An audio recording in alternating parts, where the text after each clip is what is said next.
Hello listeners and welcome to the Flore. You can sit here and watch this YouTube video on the history and the lore that you're interested in, but we have done something to make it a lot easier for you. We have made a podcast, and what that means is that you can get an app on your phone like Stitcher or Podkicker or Podbean and just any of the infinite podcast apps, and just set it to automatically subscribe and download, and you will get all the episodes of Flore automatically on your phone, and you can listen to them while you drive to work, while you cook, clean, shop, and do all the other menial tasks of life, so that when you have time to sit down and watch a lore YouTube video, you can sit down and play instead.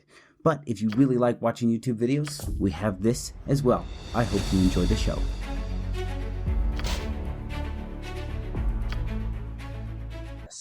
So you head down to Neshkel with Khalid and Jaheira, and there you will meet one of the most famous characters in all of Baldur's Gate, Minsk. He is maybe half crazy, so he's a ranger, and he is currently in the service of a wizard who has been captured by gnolls. But he has a tiny little hamster, and he talks to it, and he believes that the hamster comes from outer space and is very powerful and gives him powers as well. And he talks to this hamster a lot. So he's got a lot of really famous lines from the first and second game. I thought he was a barbarian. This is the bald guy with the tattoo. He's a ranger, but he has a special rage ability. So he's kind of like a barbarian. But he's a pure ranger, but he has this rage ability just by the nature of his personality that allows him to rage like he's a barbarian. Yeah.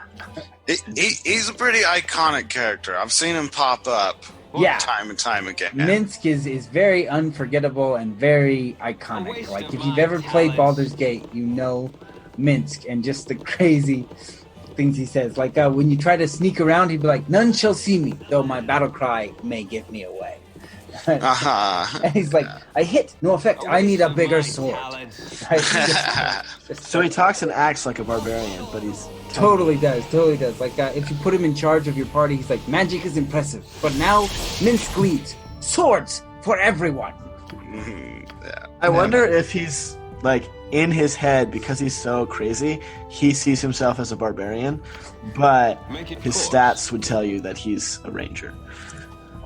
He's just like so lost off his rocker that he's not what he thinks he is, kind of thing. Maybe, yeah. Like, perception so low. He does border on crazy. But coming back to his hamster, which he calls Boo.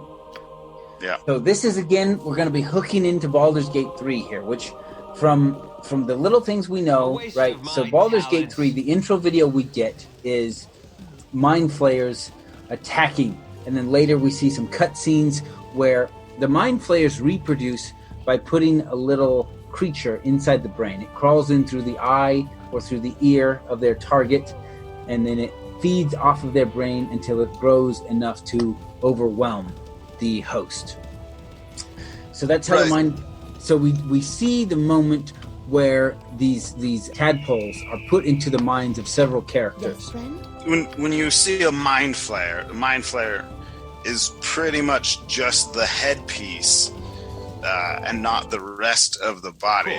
The rest of the body is a host for a mind flayer, right? Is that what you're telling me?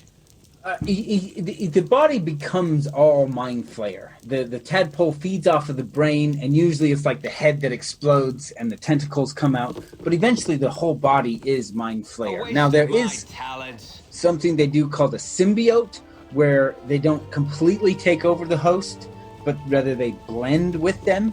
Mm-hmm. But that is a different process. And that's kind of like what happens in Stranger Things. Yeah, so they in Stranger Things, they're always referring it to the Mind Flayer because it has kind of taken over their one friend Will. Right, but it hasn't like completely taken him over. He's just kind of merged with him. Yeah, and it's the little thing is inside him. Yeah, very, very much that. I mean, it's not feeding on his brain, but essentially it is that. Yeah. So the Mind Flayers have taken rodents and they have made symbiotes out of them, blending the Mind Flayer with the rodent.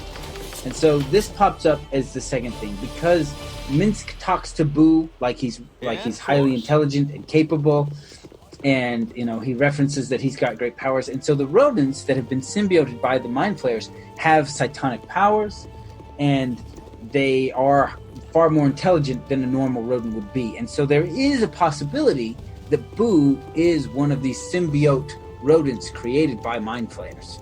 Oh, interesting. So that's our second point where we have this crossover. Be like, oh, it could be Boo. Mm-hmm. So particularly because mind flayers do not come from Faerun. They come from another world, and they build what are called spelljammers that use magic and psionics to sail through space. And they came to this world. And Minsk often refers to Boo as a space hamster. Of course. Really? Yeah. Oh, interesting. So that's that point where it could be, oh, maybe it's this. Okay. So in this world, the mind flayers, they do have some high tech space magic. Yeah. So they, like I said, they conquer everything. In the history of D&D, they conquer everything. Like the Githyanki are not from Faerun or Toril. They're from another world, but they're brought here as slaves by the mind flayers. I've read a little bit into this. Genki, is that how they're described? I've heard them usually referred to as the Gith. The Gith, that's right. Yeah. And that's the rebellion that brings them down, and the time loop. No, okay. No. So the rebellion at the end of the time loop is they have conquered and enslaved all races: gnomes, dwarves, halflings, elves. Oh, okay. Everything. They've enslaved it all. The Githyanki were enslaved very early by the mind flayers, and they led a revolt. And now, I mean, they still have many Githyanki slaves among their people, but there are many free Githyanki on the continent of Faerun and in the Forgotten Realms because of that earlier revolt where many of them claimed their freedom. Okay. All right. I didn't want to get those two confused. Yeah, so they're two different revolts. But yeah, so the Githyanki were enslaved, they revolted, and some are free now. So we meet Minsk, and he asks us to save the wizard he's serving at this moment. And then we begin our investigation of the mines. And what we discover is there is a dark cleric who has been organizing and controlling the kobolds that infest the mine. And so eventually you defeat him, and within his chest you find a letter that directs you to a bandit leader. And this essentially just starts off a chain. You encounter either a bandit or a corrupt merchant, and you find letters and documentation connecting you to the first person. And eventually this leads you to an organization called the Iron Throne. The Iron Throne is owned and operated by Seravok's father, the Ballspawn who's trying to kill off all the others. Eventually, to start his war, Seravok will kill off his father, all the other rulers of the Iron Throne, and take control of that organization. Are we still in the iron scarcity crisis? Yes. So, I mean, you solve it, but it'll take a while for the economy to jumpstart, right? Okay. So when you defeat this dark cleric, the mines are able to start back up again because he's not cursing the iron that comes out anymore. So Seravok kills off all the leaders of the Iron Throne, including his adopted father, and takes control of the organization. Because the Iron Throne was making so much money selling what iron they had during the Iron Crisis that they didn't want a war anymore. Mm-hmm. And that was very much against Seravok's plans. So when you track Seravok down to the Iron Throne, make it quick. Then what happens is you go to Baldur's Gate. Now, Baldur's Gate is ruled over by 4 dukes, and there is one among them who's the Grand Duke. And the only difference between the Grand Duke and the other 3 dukes is that if there's ever a tie in votes, then the Grand Duke is the tiebreaker. Oh, okay. And otherwise, they have equal power within the city. The Grand Duke helps you to investigate the Iron Throne, and then you find out that the Iron Throne has gone to Candlekeep. Well, you are from Candlekeep, but Candlekeep, as a great library, has a rule. No one will be admitted into the Citadel unless they can bring a rare tome of great value that the library does not already contain. Otherwise, you cannot enter. A high ticket. It's a high ticket, yeah. So it's hard to get into the Citadel. That's like saying you don't get to have access to any of the Nobel Peace Prize technology unless you can win a Nobel Peace. Oh no, you can request books. So okay. Yeah, so people come in and they request books, but you can't actually enter the Citadel yourself. Okay. Unless so you have that. Okay, so it's more of like a title of like you're above people or something. I don't know. Well, you can just roam the halls of the great literatures and do what you will with them. No. It's like so you get to this huge citadel, and at like the very front citadel is like a little like merchant shop, and you go and you request a book, and then one of the monks inside the citadel will get it and bring it out. Okay. And one of the monks has brought an ancient tome that didn't exist there before. The Grand Duke of Baldur's Gate gives to you a very rare book, so that you can get into Candlekeep and continue to chase the Iron Throne. Okay. So, and it is there in Candlekeep where all the leaders are killed, and the murder is blamed on you, and you are taken into custody. Oh, okay.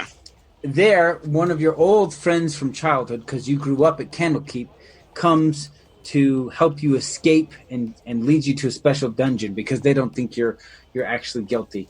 And as you're attempting to escape Candlekeep, you encounter a multitude of doppelgangers, people who are pretending to be your friends or people you've known and attacking you because they're these creatures that can take on the form of other people. And you realize that now Baldur's Gate and Candlekeep has been taken over by doppelgangers all over the place under the guidance of Saravak. These are his assassins. Okay. You escape Candlekeep and hurry back to Baldur's Gate, only to find that the Grand Duke is dead.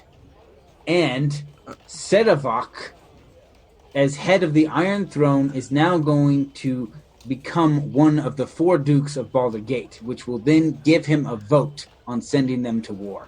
So you spend a bunch of time going around the city gathering evidence, and then at his coronation, you show up and you present your evidence of his crimes. And under the weight of the undeniable evidence, he decides to escape. So he flees into an underground fortress that he has. You follow him there, and that is where your final conflict between you and Saravak takes place, and you kill him. All right. That's pretty epic. Yeah, it's so an epic. Baldur's Gate 1 and 2? No, that's Baldur's Gate 1. Just 1. Is it Just the same character in Baldur's Gate 2? Yes, it is the same character in Baldur's Gate 2. So it's a continuation of the story. So in Baldur's Gate 3, do we know if it's the same character? From everything we've seen, it's not. You're a different character. It seems like the Baldur's Gate 3 is more about the place, but they have said that there are things in Baldur's Gate 1 and 2 that are connected. So there'll be some big lore moments that we'll also hook into in Baldur's Gate 2 to think about how they might be connected to Baldur's Gate 3. So upon Saravak's death, you are proclaimed the hero of Baldur's Gate. As much as you were hunted by assassins for being a ball spawn, not much has come of that. Whereas in the next one, there will be a lot about being a ball spawn that's connected to the story. But before we go to Baldur's Gate 2, we will have the Siege of Dragonspear. So I hope that catches you up. There's a really short version at the beginning of this episode, and then we've tried to cover the pieces of lore that have an inkling that they might hook into the third installment that will be coming out from Barbarian Studios. And for more on this, check out our next episode where we will talk about the Siege of Dragonspear. And then, of course, after that, we will go into Baldur's Gate 2. So thanks for listening. So you know when you're playing Skyrim and you see those orphans, they ask you for a coin? And you give it to them, you get good karma for the rest of the day? We're basically those orphans, except we actually benefit your life. Those orphans don't do jack shiz for you in the game, if you notice. But for us, we benefit you in a lot of ways with our awesome Flore podcast. So consider donating to our Patreon. I feel like we are not orphans. I feel like that's wildly inaccurate. That's what I'm saying. We're better. I agree. Well, we kind of are orphans. Like the podcast is an orphan podcast. We don't have any podcast mommy or daddies. Exactly. What just happened here? How did the bard roll a 20 on his persuasion on the cleric? How are you both on the same side of this nonsense? Bard always rolls a 20 on persuasion on the cleric. I need to go repent. Head over to the Patreon, guys. You'll love it. And now we have given you the floor and foundation. Now go build your own story.